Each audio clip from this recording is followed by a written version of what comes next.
Hello guys, andito pa rin kami sa Dream Mall. Nag-iikot-ikot na naman. Ngayon, kasi kanina nagpunta kami ng 2nd Street. So ayun, nakabili ang mga person. Ayan oh, bit-bit nila. 2nd Street. May shoes, original ha. Tsaka may dress. Pati ako guys, oh, napapabili na din. Shoes at dress din, oh. Diba? Kaya, ayun, ganun talaga pag nag-shopping-shopping. Ganyan talaga guys, ang nag-shopping-shopping. Ipay-ipay lang naman. Ang dress, ipay-ipay. PG. Parang sinalampas. Video mo kami ha? 2nd Street. Mura lang din doon ang mga, kaya lang din ang bulsa. Meron din namang talagang branded, talagang masasabi mo mahal, mahal talaga. Mga bag na ginagawa nilang second hand, hindi pa naman nagagamit, kumbaga na-stock na nila. So, yun, binabagsak nila sa 2nd Street.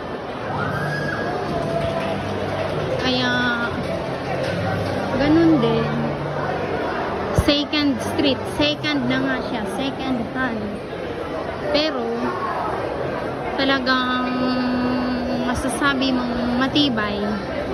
Kasi diba guys, ang branded na gamit ay isang na nakatatak sa isip natin na matibay talaga kasi branded.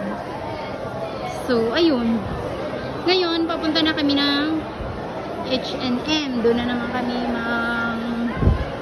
manggugulo ng paninda nila. Hindi naman. Joke lang. Doon kami sa magtitingin uli kami ng ayun guys, yung kasama ko nagbibideo.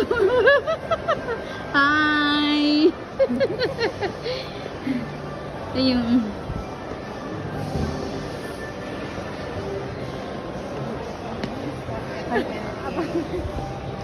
So guys, pasok kami sa H&M. Kaming pera, puro shopping ang ginawa. Amen. Katabi siya ng Adidas. H&M located at Dream Mall. Okay. Bye muna kasi kami manggugulo naman dito. Guys, tignan mo naman. Oh, ang ganda. Oh. Wow. Wow. Super. Okay. Ganda. Diba? Ganda. Huyo ka talaga. Oh, yan ang friend ko. O ano niya, o kakatawan niya. O. Manikin. O, diba? Ang ganda. Nay, no? Ito pa, o. Ito pa, o. Ito pa, o. Ganda rin. Mapapasana all ka na lang sa ganitong katawan. Ayan yung damit niya.